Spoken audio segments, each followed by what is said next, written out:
শুভ সকাল আমার প্রিয় পরিবার, তোমরা সবাই কেমন আছো? আশা করি সবাই খুব ভালো আছো, সুস্থ আছো, আর আমিও খুব ভালো আছি। কোচবিহার জেলার এই ছোট্ট গ্রাম থেকে আমি সুস্মিতা আবারও চলে আসলাম তোমাদের সামনে খুব সুন্দর গ্রামের ভিডিও নিয়ে।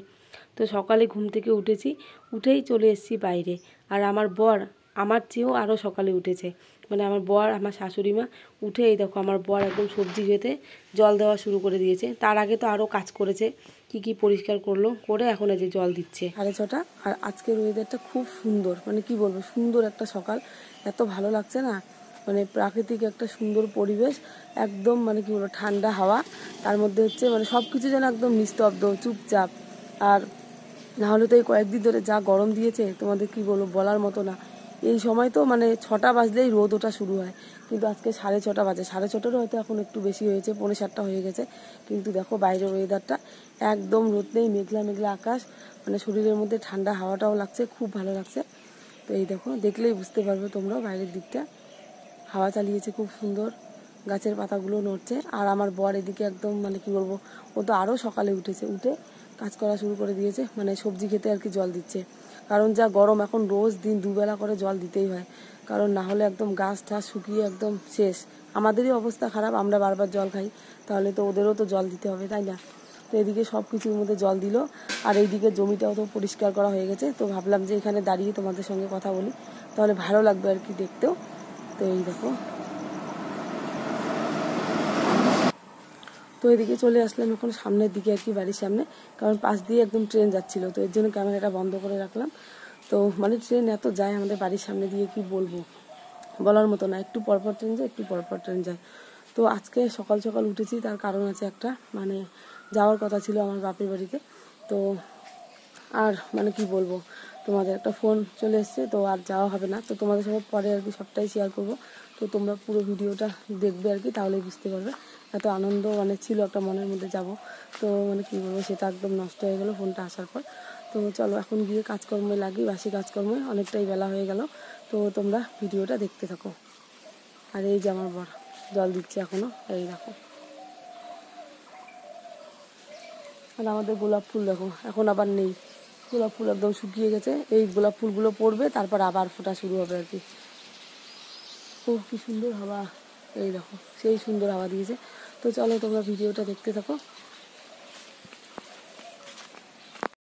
তোমাদের সাথে অনেক বকবক করে ফেললাম, তো ভাবলাম যে না আর বেশি দেরি করা যাবে না, চলে আসলাম একদম সোজা ঘরে। এসেই কোনো কথা নেই, তাড়াতাড়ি করে বাসি বিছানা পড়ে আছে, দেখতেও একদম খারাপ লাগছে। মানে যত দেরি করব তারপর আমারই আর কি দেরি হবে, কারণ কাজ বাজ সব একা হাতেই করতে হবে, না হলে চাপটা আমার বেশি পড়বে। তারপর রান্না বান্না, তার মধ্যে হচ্ছে এদিকে তো বাসি বাসন পড়ে আছে। আজকে আবার শনিবার, গ্যাস মুছতে হবে ভালো করে। তো মনে মনে আবার ভেবে রেখেছি গ্যাসটা আজকে ভালো করে একটুখানি পরিষ্কার করব। তো এর জন্য তাড়াতাড়ি করে লেগে পড়লাম কাজের মধ্যে। তো এসেই জানলা আর কি খুলে দিলাম ঘরের, খুলে দিয়ে মানে বিছানার পাশে জানলাটা বন্ধ ছিল, ওটা খুলে দিলাম। খুলে এই যে মশারির দড়িগুলো খুলে উঠে পড়লাম আবার বিছানায়। উঠে এখন এই যে মশারি ভাঁজ করছি, আগে মশারি টশারি ভাঁজ করে তারপর বালিশ টালিশগুলো ঠিকঠাক করে রাখবো। আর এখন একটুখানি বিছানাটা গোছাতে মানে কি বলবো, সময় কম লাগে, কারণ এখন লেপ টেপ আর নেই। এই পাতলা চাদরটা গায়ে দিই, পাতলা চাদরটাই শুধু ভাঁজ করে রাখি, বালিশগুলো ঠিকঠাক করে রাখলে তারপর বিছানাটা ঝাড়ু দিয়ে ঝেড়ে নিলে হয়ে যায়। আর যেদিন করে তুলে আর কি ঝাড়ি বিছানার চাদর, দেখি যে মানে ভালো লাগে না আর কি, মাঝে মাঝে বিছানার চাদর তুলে না ঝাড়লে না আমার একদম ভালো লাগে না। তো যদি আর কি সময় যেদিন কম থাকে সেদিন করে এরকম করি। তো আর যেদিন যে মনে হয় যে না আজকে একটুখানি সময় আছে, ভালো করে বিছানার চাদরটা তুলে ঝেড়ে নিয়ে এসে মানে পাতি। দুষ্টু মাঝে মাঝে মানে কেউ যে বলি নোংরা করে, বিছানায় এসে উঠে পড়ে, তার মধ্যে কাঠের গুঁড়োও পড়ে মাঝে মাঝে, মানে রোজ দিনে পড়ে, যখন দেখি বেশি পড়ে আর কি কাঠের গুঁড়ো, তখন না তুলে নিয়ে ভালো করে আর কি ঝাড়ি। আর এদিকে আমার এই যে এখন মানে কি বলবো, ঝাড়ু নিয়ে এসে ঘর ঝাড় দেওয়া লেগে পড়েছি। তো বিছানার নিচেও অনেক কাঠের গুঁড়ো পড়েছে, তো একদম হেলে হেলে মানে ঝাড়ু যত দূর যায়, এই খাটগুলোর একটাই শুধু জ্বালা, মানে রোজ দিন যে খাটের নিচটা ভালো করে পরিষ্কার করে আনবো সেটা তো কোনো মানে সম্ভবই না।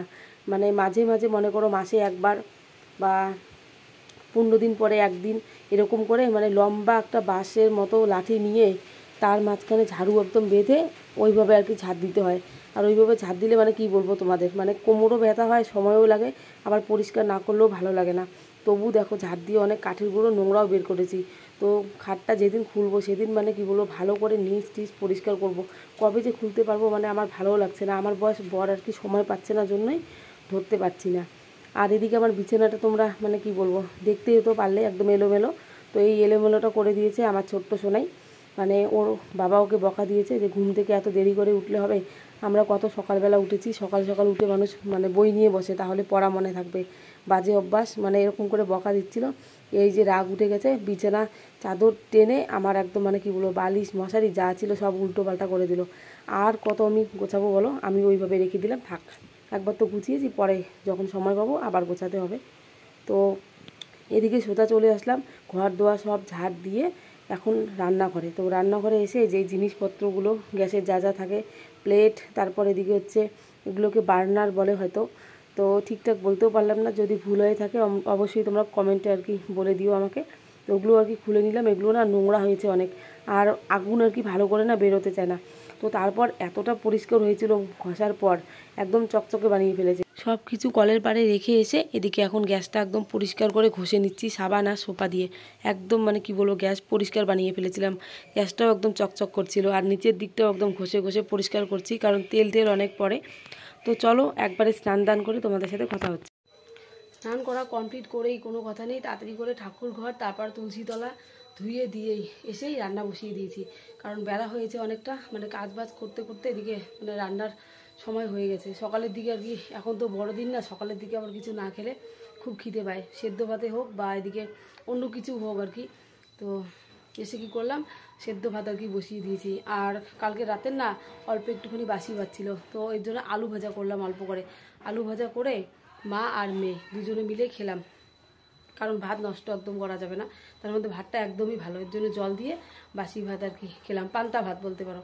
আর এই গরমকালে পান্তা ভাত খুব ভালো লাগে, ভাত নষ্ট করার চেয়ে খাওয়া অনেক ভালো। আর ওদিকে আমার এখন ভাত কিন্তু হয়ে গেছে, গরম ভাত নামিয়েছি, ভাতটা নামিয়ে রেখে দিয়েছি। তো এখন বসিয়েছি ডাল, মুগ ডাল, আজকে আবার নিরামিষ রান্না করব। আর সয়াবিন নিয়ে আসলো আমার বর, সয়াবিন ভিজিয়েছি, তো সয়াবিনের তরকারি করব, আর দেখি কি ভাজা করি। আর বাবাকে দিলাম মুড়ির গুঁড়ো করে, জল দিয়ে বিস্কুট দিয়ে আর কি খাবে। তো এখন আবার চা করব, মা ওদিকে পুজো দিচ্ছে, পুজো দেওয়ার আর সময় পাইনি, কারণ পুজো দিলে আবার এদিকে অনেকটাই দেরি হয়ে যাবে। তো মা পুজো দিলে একজন পুজো দিলেই হলো। তো এখন চা করব, চা করে মাকে দেবো দিয়ে, আর এদিকে তো রান্নাবান্না চলছে। তো চলো রান্নাবান্না যতদূর পারি তোমাদের সঙ্গে শেয়ার করব, আর তোমরাও দেখতে থাকো। মেয়ের বাহানা মুগ ডাল খাবে, আজকে নিরামিষ, বাবা আমার জন্য মুগ ডাল নিয়ে আসবা। ওর বাবা তারপর ডাল নিয়ে আসলো, ডাল তারপর হচ্ছে এদিকে আলু ভাজা দিলে না ও খুব সুন্দর খায়। পনির তো আজকে আর পাওয়া গেল না, তো ডালের মধ্যে তিত করলা ফোড়ন দিয়েছি, তারপর এদিকে হচ্ছে তেজপাতা আদা এসব তো দিতেই হয়, ফোড়ন দিয়ে শুকনো লঙ্কা ছিল না, শুকনো লঙ্কা ছাড়াই আর কি দিয়েছি। আর ডালটা এতটা স্বাদ হয়েছিল না, সপ্তাহে একদিন করে আমরা নিরামিষ খাই, আর নিরামিষের দিনটা মনে হয় কি তৃপ্তি করে খাওয়া যায়, তোমাদের মানে কি বলবো। এদিকে ডাল নামিয়ে পটল ভাজা করলাম, সয়াবিনটাও একদম ভাজা করে নামিয়ে রেখেছি, আর অল্প একটুখানি আলু ভাজা আছে, পান্তা ভাত যে খেয়েছিলাম। আর এদিকে এখন পটল আলুটা আর কি রান্না করব সয়াবিন দিয়ে। তো ভেজে নিয়ে ফোড়নে দিয়েছি হচ্ছে গরম মশলা, তেজপাতা, গোটা জিরে দিয়ে, তারপরে এই যে মশলা বলতে আদা আর হচ্ছে জিরে আর লঙ্কার গুঁড়ো আর হলুদ এসব দিয়েছি, দিয়ে এই যে ভালো করে একদম কষিয়ে নিলাম, নিয়ে এখন এই যে জল দিয়ে দিলাম। তো আজকে আবার যাব এক জায়গায়, তো বাপের বাড়িতে তো যেতে পারলাম না, আসলে আমার মানে বাপের বাড়িতে না মানে গুরুদেব আসার কথা ছিল, আমাদের মধ্যে আর কি গুরুদেব আসে, তো এর জন্যই নেমন্তন্ন করেছিল। তো আমাকে বলেছিল মানে গ্যাস নিয়ে যাওয়ার জন্য, গ্যাসের সিলিন্ডার, তো নিরামিষ আর কি রান্নাবান্না করবে। তো কি হয়েছে তারপর আর তো যেতেই পারলাম না নিয়ে, মানে হঠাৎ করে ফোন করেছিল মা সকালের দিকে যে মানে গুরুদেব নাকি আসবে না, হঠাৎ করে অসুস্থ হয়ে পড়েছে। তো আর যাওয়াও হলো না, আনন্দ ছিল একটা মনের মধ্যে, যাব গিয়ে দুদিন থেকে আসতাম। তো আজকে যখন বাপের বাড়িতে আর যেতেই পারলাম না, তখন আর এক জায়গায় যাব। তো কোথায় যাচ্ছি সেটা তোমাদেরকে আর কি পরেই বলছি। তো রান্নাবান্না কমপ্লিট করে একদম নাকে মুখে খেয়ে সবাইকে খেতে দিয়ে একদম বেরিয়ে পড়েছি। আর আমার বর গেল এদিকে মানে কাজে, আর আমার শ্বশুরমশাই বাড়িতে আছে। তো জানলা টালনা এখন খোলাই আছে, কারণ গরমের দিন বন্ধ করে রাখলাম না, তো বাবা পরে না হয় গেটটা আর কি বন্ধ করে রাখবে। তো পেছনে যে মা আর দুষ্টু সোনাই আসছে, আর টোটো আসছে আর কি, এর জন্য আমরা বাইরে দাঁড়িয়ে আছি। তো আমাদের সাথে যাবে আমার পাশের বাড়ি এক ননদ, তো ওরাও নাকি যাবে কোথায়, তো একসঙ্গেই আর কি যাব। তো চলো যেতে যেতে তোমাদের সঙ্গে আর কি শেয়ার করব সব কিছুই, তো তোমরা আর কি দেখো তাহলে বুঝতে পারবে। আর গরমে তো এদিকে সেদ্ধ হয়ে গেছি, গরমে আর কি বলবো, তবু আজকের দিনটা একটু ভালো লাগছে, সকালের দিকে তো খুব সুন্দর হাওয়া ছিল, তো এখন একটু দুপুর দুপুর না, এর জন্য আর কি গরমটা লাগছে। আর আবার রোদ এদিকে ওঠে, আবার আকাশটা মেঘমেঘ করে, তো তারপর এই যে আমরা কিন্তু চলে এসেছি একদম বাজারে টোটোয় করে। আসার পর এখান থেকে ফলমূল নিব, ধূপকাঠি, বাতাসা এসব আর কি নেব। আর মা এখানে দেখা পেয়েছে মার নাকি কেমন বোন হয়, একদম গল্পে মেতে পড়েছে। তো এই যে এই দোকান থেকে ধূপকাঠি, বাতাসা এসব নিলাম। এখন নেব হচ্ছে ঘি আর এসব নিয়ে এখন হেঁটে হেঁটে যাবো এখান থেকে অল্প একটু। এই দেখো হেঁটে হেঁটে আমরা চলে এসেছি। তো এসছি হচ্ছে এক জায়গায়, এখানে যে বলে আর কি আমাদের মধ্যে মানে কি বলবো, ঠাকুরের পাঠে এসেছি। তো আমাদের মধ্যে আর কি আসে, মানে ধরো বাচ্চা কাচ্চা যখন ভয় পায় বা কেউ অসুস্থ থাকলে তখন কিন্তু এখানে আসে, মানে একটুখানি ঠাকুরের কাছে আসা তো একদমই খারাপ না। হয়তো তোমরা অনেকে বিশ্বাস করবে না, এখনকার দিনে এসব মানে অনেকে মানে না, কিন্তু আমি আসি আর কি মাঝে মাঝে। এই যে দুষ্টু সোনার জন্য আসা বলতে পারো। মানে ও কি বলে মাঝে মাঝে না, রাতের দিকে চিৎকার করে ওঠে আর বলে ভয় ভয় একটা পায় আর কি। এর জন্য এখান থেকে ওর জন্য একটা তাবিজ নিয়ে গেলাম, তারপর ওকে একটুখানি ঠাকুরের সামনে প্রণাম টনাম করে নিলাম।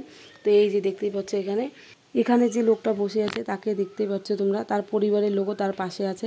মানে ইনি হঠাৎ করে পেট ব্যথায় মানে কি বলবো অস্থির নাকি হয়ে গেছে। এখানে এসে এমনভাবে কাঁদছিল একটা বয়স্ক লোক, দেখে নিজেরও খুব খারাপ লাগছে। এখানে এসেই তারপর নিজেই বলছিল আর কি যে মানে তার শরীর আর কি অনেকটাই ভালো লাগছে। আর আমাদের কিন্তু হয়ে গেছে সব কিছুই করা। তো আমরা তাবিজ নেওয়ার জন্য বসে আছি। তো ওনাকে আগে সুস্থ করুক, তারপর আর কি তাবিজটা নেব। তো এদিকে না সন্ধেও লেগে গেছে, চিন্তা হচ্ছে আলাদা করে। 5টার কাছাকাছি বাঁচতে চললো। বাড়িতে বাবা একা, জানি না মানে বাড়িঘরের কি অবস্থা হয়ে আছে। তো আজকের ভিডিওটা বেশি বড় করলাম না, এখানেই শেষ করলাম। কেমন লাগলো অবশ্যই জানিও কমেন্টে। আর একটা লাইক করতে ভুলো না, আর পারলে আমার চ্যানেলটিকে সাবস্ক্রাইব করে আমার পাশে থেকো।